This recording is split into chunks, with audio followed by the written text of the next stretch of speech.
Tackle junkies, what's going on, fellas? Are the Plano Edge boxes the real deal? Let's check them out.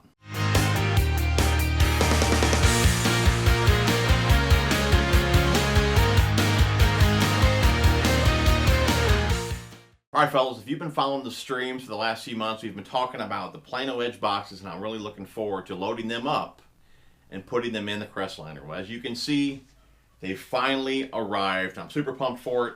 And like I did say in my last stream just a few days ago, that we won't be loading these up really that fast. I mean, fishing's in full swing right now. I was hoping to have these a few months back. You know, with COVID, things got delayed and all that. So a little at a time, I will get these boxes loaded up.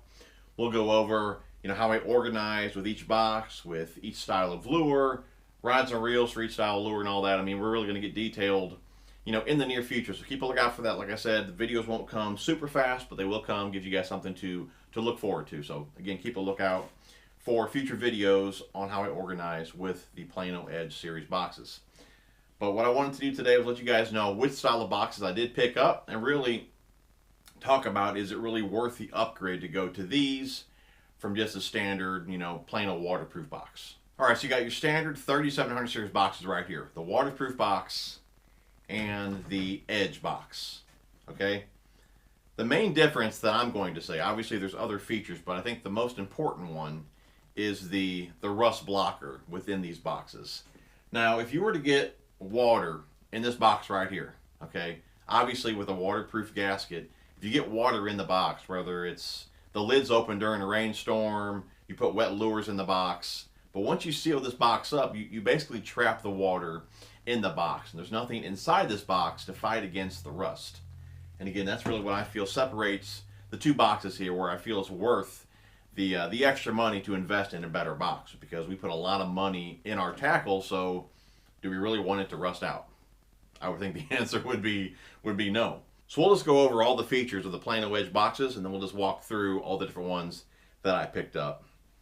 You can see here, start off clear lid, so you can see through the lid, see really what is in your box. Labeling system here right on the front, one-handed latch, O-ring seal within the lid. Okay, the restrictor is built within the box to fight against the rust. Plus you have this water wick system, which draws the moisture, away from your lures. And it's basically a divider that you can put anywhere, in the box. Speaking of dividers, pretty cool that they come pre-cut as well, and you can see all the holes in the dividers. Just creates more airflow within the box to help things dry out if you were to get water in the box. So again, pre-cut dividers. But overall, guys, pretty slick box. I do believe they have the features here on the front. Make sure we didn't forget anything. Easy label restrictor, the dry lock seal, water wicking system, like I said, pre-cut dividers, clear lid. I mean, definitely, guys, a nice box here. Now let's go over all the different styles of boxes that I picked up. 3700 series is your standard 3700. We have 24 of those. I'm going to be using this box the most. Quick example, like shallow running crankbaits. I got a box right now. It's loaded with, silent crankbaits, rattling, flat-sided. With having so many of these now, what I'm going to do is just have one box for flat-sided, one box for silent, one box for rattling. So, if there's a certain time of year where I like the flat side, I'll just bring that box, or the rattling, or the silent, or whatever. That way I don't have to bring so many boxes with me. I can just bring the boxes that I feel I'm going to need for that trip. That's kind of the plan, is to have everything all nice and organized and labeled, and I can just grab what I want for that day. I'm sure, knowing me, I'm still going to cram as many boxes as I can in that Crestliner with all the storage that it has. But that is the plan, to maybe bring less and be more organized. But we'll just see how that goes. All right, so next up we have the thin. In 3700 series, thin. Same features as the standard 3700. But of course it is much thinner than the, if you guys can see that there, a little bit thinner than the standard 3700. Takes up less space, and of course, depending what you put in there, if you're going to put in there shaky heads or little jig heads, things like that, Ned heads, you don't really need the depth of a standard 3700. That's where the thin comes into play. So again, we got half a dozen of those, a few of the deep as well, which I'm not really sure what I'm going to be putting in these. I don't use a deep box that often. I'm thinking maybe frogs in one, maybe bigger swim baits in another, but again, we'll play around with these. Again, same features as just the standard box there, but in the deep. So I'm going to do a quick comparison here. Here's the deep, and there is the standard, if you guys can You can see that there.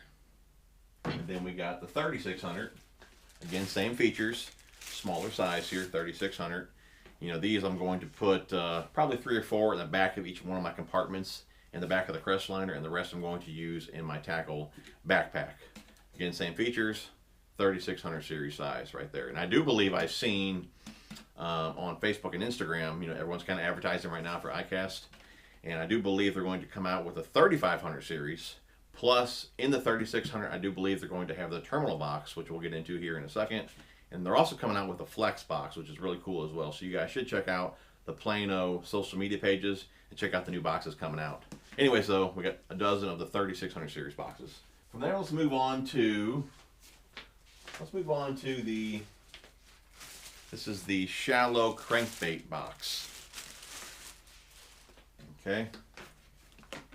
Again, same features. The restrictor built within the box, waterproof seal, clear lid, the water wick system. But you can see here it's got all these little deals in here to hold your crankbaits. We can grab one here.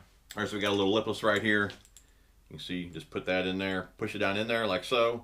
And from what I've heard, these boxes work better for thinner type baits, like a lipless, jerkbait, you know, things like that. So I do plan to load one up with lipless, another one up with jerkbaits. And like I said, I'll let you guys know how they work out throughout the season. So that is the plan with these boxes right there. So it's gonna be a really nice lipless box for sure. All right, next up we have the spinnerbait box. I did pick up a few of these. I plan to use these obviously for spinnerbaits.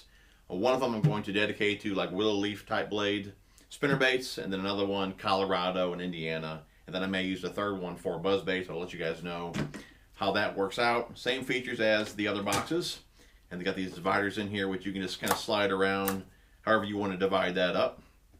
You can do it by size, have a section for quarter, 3/8, half, 3/4, things like that. But like I said, same features before. Really nice spinnerbait box right there. All right, next up, we have the jig box. I get asked about this one here the most. Same great features as before. You'll notice this little slot system in here. Okay, great for bladed jigs, swim jigs, just your regular jigs. I did pick up a handful of these. I do have a ton of swim jigs and chatterbaits, so we're definitely gonna load these up. Got your chatterbait there, little slot, like so. Push it down in there. Nice and secure, not going anywhere. You guys can just organize these, you know, however you like. By color, size, your quarter, 3/8, half, 3/4, ounce, all black and blue, green pumpkin. Again, sky's the limit, organize however you like. But again, they do hold those and they're nice and secure. So really pumped to play around with these boxes as well. All right, next up we have the terminal box. Same great features as before, but you'll notice all these little compartments in here with lids, but you can put little split rings in there, swivels, things like that, so they can't jump from one compartment to the next. Up top here, these are great for your weights and things like that. You can label those as well. So I do have some ideas for this. Again, look forward to future videos, guys. I do have some ideas for this box as well. All right, guys, last up, we have the soft plastic utility box. Again, same great features in this box as well. You see here, we do have a couple dividers in here, which you can move around however you like. You can take them out, have one big box for storage. I plan to put a lot of my swim baits in these boxes right here. You know, the swim baits that come in the clamshells, they are hard to store, so I plan to remove these dividers and just load all my swim baits up in these boxes, like I said, right here. But pretty cool box here. Like I said, you can use them for plastics, you can use them for tools, you know, extra storage for terminal tackle, keep it in your truck, things like that. I mean, like I said, the sky is the limit for a big storage box like this. You guys do know, as of right now, I am using the speed bags. But like I said, I did pick up a handful of these, and we're going to try out these for soft plastics as well. All right, fellas, that pretty much wraps it up with all the boxes that I picked up. The only one I did not pick up was the deep crank box. I didn't have any use for that particular box. But like I said, I did get all the other edge boxes that were available. And like I said earlier, there are 3 more coming out that I know of. The 3500 series box, the 3600 series terminal box, plus the new flex box, which is basically, you know, a box like this with no fixed dividers in it. They just give you a bunch of dividers, and you can make whatever configuration you'd want with that box. So really looking forward to that one as well. But guys, like I said, you know, keep a lookout for future videos. We're going to be doing a bunch of organizational type videos with all these boxes. Really looking forward to that. It will be here in the near future, so stay tuned for that. Hope you guys enjoyed the video. If you did, smash the thumbs up. We'll see you guys on the next one.